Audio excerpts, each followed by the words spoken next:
मकर संक्रांति की कहानी। हिंदू धर्म में शायद ही कोई ऐसा त्यौहार हो जिससे जुड़ी कोई पौराणिक कथा या कहानी न हो। बात मकर संक्रांति पर्व की करें तो इससे जुड़ी भी कई कहानियाँ प्रचलित हैं। इस साल मकर संक्रांति पर्व 15 जनवरी को मनाया जाएगा। धार्मिक मान्यताओं के अनुसार मकर संक्रांति के दिन ही गंगा मैया भगीरथ के पीछे पीछे चलकर कपिल मुनि के आश्रम से होती हुई सागर में जा मिली थी। कहते हैं ये भी है कि इसी दिन भगवान विष्णु ने असुरों का अंत किया था। साथ ही इस पर्व को एक कहानी धर्मराज से भी जुड़ी है, जिससे इस पर्व में जरूर पढ़ना या सुनना चाहिए। एक समय जब पृथ्वी लोक पर बब्रुवाहन नामक एक राजा हुआ करता था। उसके राज्य में किसी चीज़ की कमी नहीं थी। इसी राज्य में एक हरिदास नामक ब्राह्मण भी निवास करता था, जिसका विवाह गुणवती से हुआ था, जो कि बहुत ही धर्मवती एवं पतिव्रता महिला थी। गुणवती ने अपना पूरा जीवन सभी देवी देवताओं की उपासना में लगा दिया और वह सभी प्रकार के व्रत करती थी और दान धर्म भी किया करती थी। इसके अलावा अतिथि सेवा को वह अपना धर्म मानती थी। ऐसे ही ईश्वर की उपासना करते हुए वह वृद्ध हो गई। जब उसकी मृत्यु हुई तो धर्मराज के दूत उसे अपने साथ धर्मराजपुर ले गए। यमलोक में एक सुंदर सिंहासन पर यह धर्मराज विराजमान थे और उनके पास ही चित्रगुप्त भी बैठे थे। चित्रगुप्त जब धर्मराज को प्राणियों का लेखा जोखा सुना रहे थे, तभी यमदूत गुणवती को लेकर पहुँचे। गुणवती यमराज को देखकर थोड़ी भयभीत हुई और मुंह नीचे करके खड़ी हो गई। फिर चित्रगुप्त ने गुणवती का ब्यौरा निकाला और उसके बारे में धर्मराज को बताया। धर्मराज ने गुणवती का पूरा ब्यौरा देखा और वे प्रसन्न हुए, लेकिन फिर भी उनके मुख पर थोड़ी सी उदासी भी छाई हुई थी।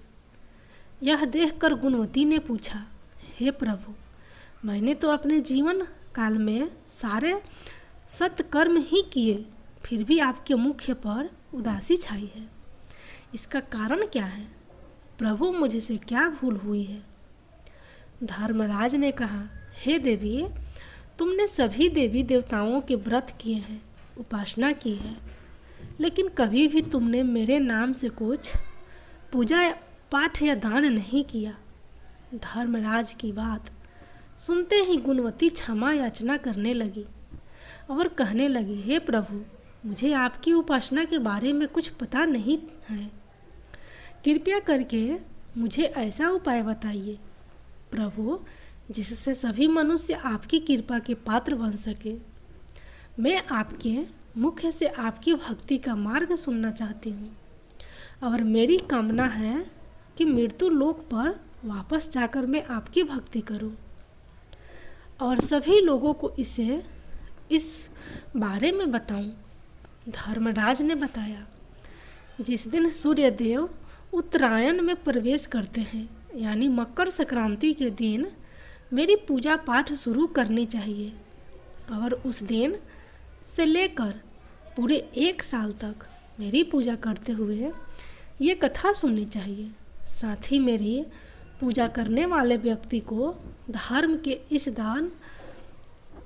के इन 10 नियमों का पालन अवश्य करना चाहिए। नंबर 1, धीरज रखना यानी संतुष्ट रहना। नंबर 2, अपने मन को वश में रखना और सभी को क्षमा करना।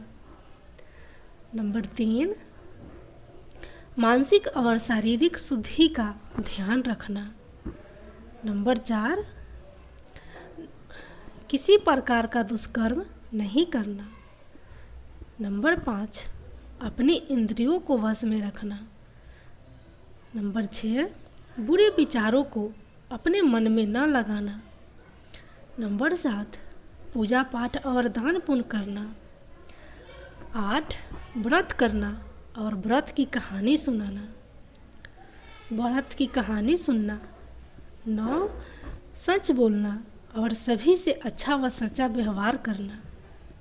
10, क्रोध न करना। धर्म के इन सभी लक्षणों का पालन करते हुए 1 साल तक मेरी कथा नियम से सुने, दान पुण्य और परोपकार के काम करें और अगली मकर संक्रांति पर इस व्रत का उत्थापन करें। इसके बाद मेरी एक मूर्ति बनाकर विधि विधान से प्राण प्रतिष्ठा करवाकर हवन पूजन करें और साथ ही चित्रगुप्त की भी पूजा करें और काले तिल के लड्डू का भोग लगाएं। इसके बाद ब्राह्मण भोज करवाएं। वह बांस की टोकरी में 5 सेर अनाज का दान करें। साथ ही किसी ज़रूरतमंद को गद्दा, तकिया, कंबल, छप्पन लोटा और वस्त्र आदि का दान करें। संभव हो तो गौ दान करें। धर्मराज से व्रत की पूरा कथा सुनकर गुणवती ने पुनः धर्मराज से प्रार्थना की, हे प्रभु, मुझे फिर से मृत्यु लोक में जाने दीजिए, जिससे मैं आपका व्रत कर सकूं, साथ ही इस व्रत का प्रचार भी लोगों में कर सकूं। इस पर यमराज ने गुणवती को धरती लोक पर फिर से जाने दिया। धरती पर वापस आकर गुणवती ने धर्मराज द्वारा बताए गए व्रत के बारे में अपने पति देव को बताया। मकर संक्रांति आते ही गुणवती और उसके पति ने ये व्रत शुरू कर दिया। इसी व्रत के प्रभाव से उन पर धर्मराज की कृपा हुई और उन्हें मोक्ष की प्राप्ति हुई।